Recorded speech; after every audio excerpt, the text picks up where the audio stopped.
Idolari rifatwa nk'imana kuri inosi. Byaje gute kugira umugwiza atunga wo mu Tanzania agiye kurangura ibicuruzwa viwe mu Bushinwa ategeka gukoresha amadolari ya Amerika aho gukoresha amashiringi y'igihugu ciwe? Byagenze gute ngo idolari rya Amerika ari bikimenyetso c'ubutunzi n'ubuhangange ku bihugu? Ibi nivyo tugiye kurabira hamwe muri kino kiganiro, kandi nagomba ndabasabe mwiyandikishe mu gufyonda ahari subscribe kugira muzoze muribonera n'izindi video zuzuyemwe amakuru adasanzwe.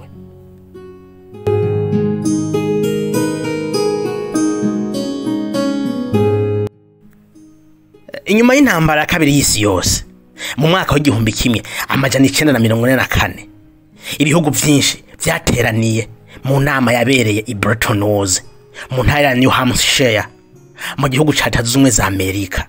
Ico gihe ibihugu bigira kuri 44 vyasinya amasezerano ari muco bise Bretton Woods Agreements, aho hafashe umwanzuro ku idolari rya Amerika rizoba ifaranga rikoreshwa mu bucuruzi mpuzamakungu rifise agaciro gashingiye ku nzahabu.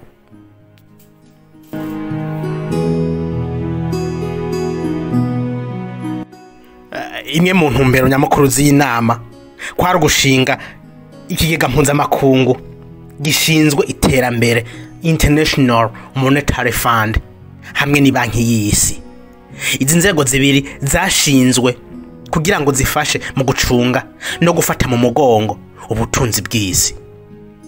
International Monetary Fund yafasha mu kugabanya ubusumbasumbane mu madeni n'ibibazo by'ubutunzi, mu gihe World Bank yatanga amafaranga afasha ibihugu bikiri mu nzira y'amajambere. Ikindi inama yashitseko kwari guhuza amafaranga n'idolari rishingiye ku nzahabu, ico bise gold standard.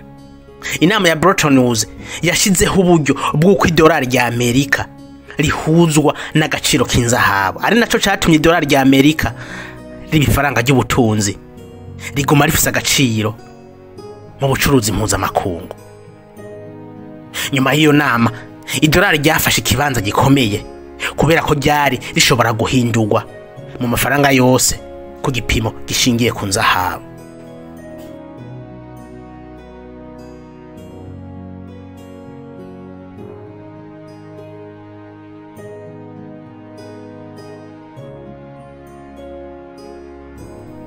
Mu gihumbi kimwe n'amajana 1971 Perezida Richard Nixon yahagaritse aya masezerano ya Bretton Woods maze ahindura uburyo idolari rya Amerika ryakoreshwa rishingiye ku gaciro k'inzahabu.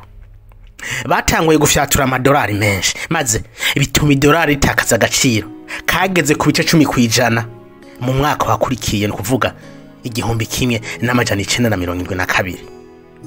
Ariko nubwo Bretton Woods yari ihagaze, idolari ryari rimaze kuba urufunguruzo mu bucuruzi, cyane cyane mu bijanye n'ubucuruzi bwa petrole, aho hakomeje kuba ico bise petrodollar. Ibi vyatumye idolari rigumana agaciro kanini kandi rikizegwa nk'ifaranga rikoreshwa cyane mu bucuruzi bw'isi ugereranije n'ayandi mafaranga.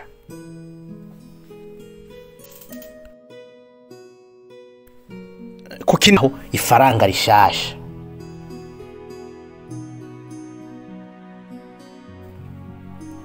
Icumviro cyo gushiraho ifaranga rihuriwera mu migambi y'iterambere mu bihugu bihurikiye muri uyu muryango wa BRICS.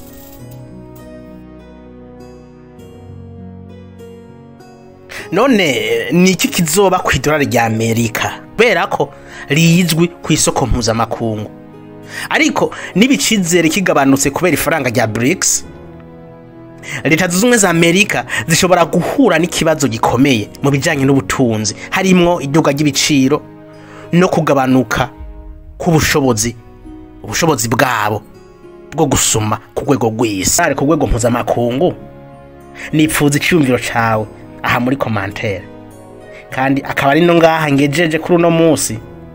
Mugira ibihe vyiza.